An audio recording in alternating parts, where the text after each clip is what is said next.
You're sitting there with a textbook open or a tutorial paused on your screen, and you've just read the same paragraph 3 times. You understand the words individually, you can follow the sentences, but somehow when you close the page or look away, it all just dissolves, like trying to hold water in your hands. And here's what happens next. You tell yourself you're not smart enough, or that you're lazy, or that some people are just naturally good at learning things and you're not one of them. You've been carrying this belief around for so long, it feels like a fact about who you are, not a story you've been told. But what if the problem isn't your intelligence and it isn't even your effort? What if the entire way we've been taught to learn is fundamentally backwards? There's a physicist named Richard Feynman who won a Nobel Prize, helped build the atomic bomb, and could explain quantum mechanics to a child. And when people asked him how he learned things so deeply, so thoroughly, his answer was almost embarrassingly simple. So simple that most people hear it and immediately dismiss it as too basic to work.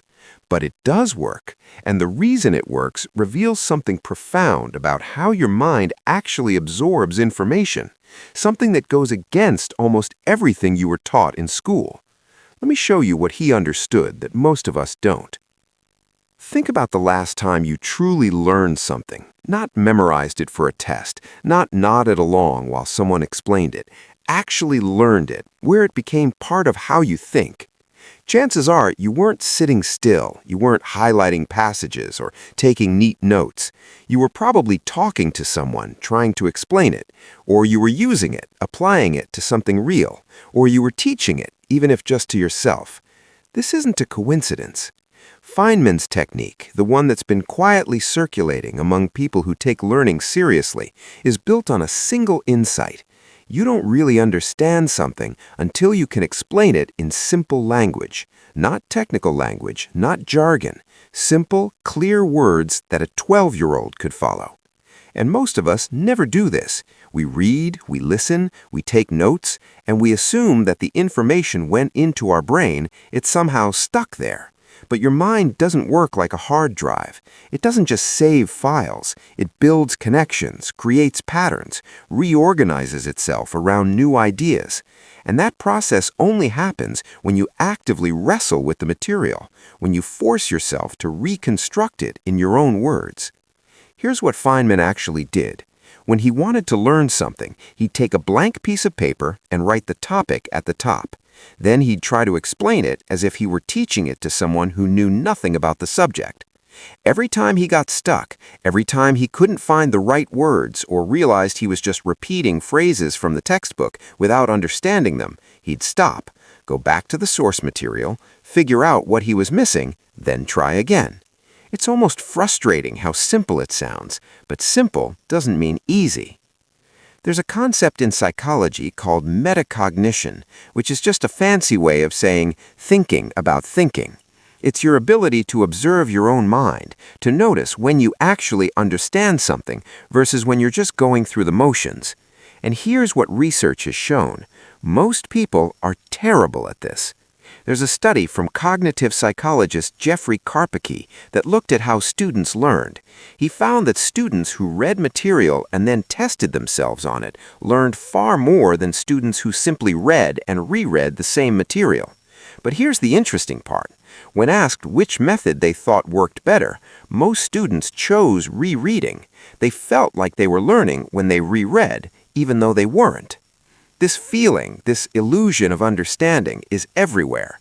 You read something, it makes sense in the moment, and your brain says, got it, and moves on. But making sense of something while you're looking at it is completely different from being able to reconstruct it from memory, to explain it, to use it. Feynman's technique forces you to confront this illusion, because when you sit down with that blank piece of paper and try to explain something without looking at your notes, you can't fake it. You can't hide behind someone else's words. You immediately discover where your understanding ends and where you've just been fooling yourself. And that's uncomfortable. That's why most people avoid it. Think about how you were taught to study in school.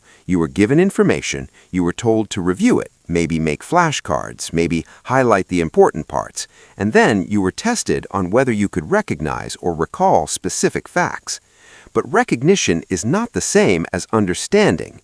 You can recognize something and still have no idea how it actually works. This is why you can watch a tutorial and think you understand, then sit down to do it yourself and realize you have no idea where to start. The tutorial showed you the steps, you recognized each one, but you never built the mental model that connects those steps, that explains why they work, that would let you adapt them to a different situation. Feynman understood this. He wasn't interested in collecting facts. He wanted to build intuition, to create mental models that he could manipulate and explore. And the only way to do that is through active reconstruction.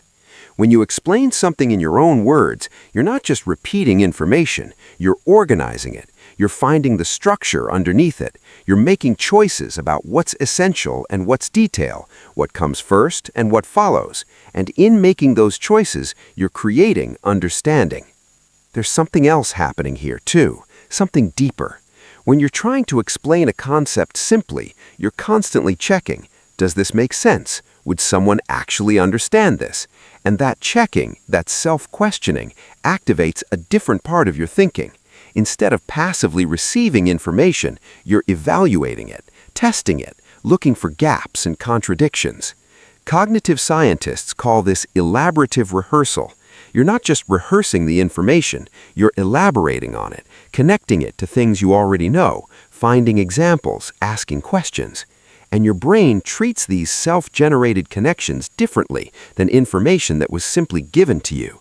There's research from the late psychologist Fergus Craik about levels of processing, showing that when you engage with material deeply, when you think about what it means and how it relates to other things, you remember it far better than if you just repeat it over and over. But most of us were never taught to learn this way. We were taught to absorb, to memorize, to regurgitate. We were rewarded for giving back exactly what we were told, not for understanding it deeply enough to explain it differently. So when someone like Feynman comes along and says, just explain it simply, it sounds almost too obvious. Of course you should understand things. But the technique isn't obvious at all. It's a systematic way of forcing your mind to do the hard work that actual learning requires. Now here's where this gets personal. Take a moment and think about something you claim to understand. Maybe it's related to your work or a hobby or something you've been interested in for years. Really think about it. Could you explain it to someone who knows nothing about it? Could you make it clear and simple without relying on jargon or phrases you've just memorized? Most of us can't, and that's not because we're stupid or lazy. It's because we've never actually done the work of understanding. We've been skating on the surface, collecting vocabulary and facts, assuming that's what knowledge is. There's no judgment here. This is just how we were taught. But if you want to actually learn something, to own it in a way that lets you use it and build on it, you have to be willing to discover what you don't know. And that discovery can be humbling. You sit down with that blank piece of paper and realize this thing you thought you understood, this concept you've been confidently nodding along with, is actually full of holes. You can't explain how it works. You don't know why this leads to that. You've just been carrying around words without meaning. But here's the thing, that moment of discovery is where real learning begins. Feynman had a name for the opposite approach. He called it cargo cult learning, referencing these Pacific Island communities that would build fake runways and control towers after World War II, imitating the forms they'd seen, but missing the actual function. And that's what most learning looks like. We go through the motions, we take notes, we highlight, we reread, we feel like we're doing what we're supposed to do, but we're building runways that no planes will ever land on. Real understanding requires something different. It requires you to take the material apart and put it back together in your own mind, to translate it from someone else's language into yours, to find your own examples, your own way of explaining it. And this isn't just about academic learning. This applies to everything: skills, concepts, systems, ideas, anything you want to truly understand and not just superficially know about. The writer James Clear talks about the difference between knowing the name of something and knowing something. Knowing the name means you can recognize it, talk about it in general terms, maybe even impress people at parties. But knowing something means you've internalized it. You can use it. You can see it in different contexts. You can explain why it matters. Feynman's technique is about crossing that bridge. Here's what makes this challenging, though. When you sit down to explain something and realize you can't, your mind wants to do one of two things. Either it wants to give up, decide this is too hard, decide you're not capable, or it wants to fake it, to use big words and vague phrases that sound right but don't actually mean anything. Both are forms of avoidance, and both are completely normal. The difference between someone who learns deeply and someone who doesn't isn't intelligence. It's tolerance for that discomfort. It's the willingness to sit with, "I don't actually understand this yet," instead of pretending you do or running away from it. This is where most people get stuck, not because the material is too hard, but because the feeling of not knowing is too uncomfortable. We'd rather believe we're not smart enough than admit we haven't done the work yet. But here's what's interesting. The more you practice explaining things simply, the more you realize that most complex-sounding ideas aren't actually that complex. They've just been explained badly. They've been wrapped in unnecessary jargon and presented in ways that make them seem more difficult than they are. Einstein supposedly said that if you can't explain something simply, you don't understand it well enough. And whether he actually said that or not, the principle holds. Complexity is often a sign of confused thinking, not deep understanding. When you truly understand something, you can strip away the unnecessary parts. You can find the core idea. You can make it clear. So how do you actually do this? How do you use Feynman's technique without it just becoming another study method you try once and abandon? First, you have to accept that it's going to feel slow. It's going to feel inefficient compared to just reading or watching videos. You're going to sit there with your blank piece of paper and struggle. And that struggle is the point. That's your brain actually working, actually building the connections that create understanding. Second, you have to be honest with yourself about what you don't know. When you're explaining something and you reach for a technical term or a phrase from the textbook, stop. Ask yourself, do I actually know what this means, or am I just using words I've heard? If you can't explain it in simpler terms, you don't understand it yet. And that's okay. That's just information. Go back to the source, figure it out, try again. Third, you have to accept that this is iterative. You're not going to nail it the first time. You're going to go back and forth between trying to explain and going back to the material. Each time you'll understand a little more. Each time your explanation will get clearer. And gradually, something shifts. The material stops feeling like this external thing you're trying to memorize and starts feeling like something you actually own. You can think with it. You can play with it. You can apply it to new situations because you understand the underlying principles, not just the surface details. There's a reason this technique has lasted for decades while most study hacks come and go.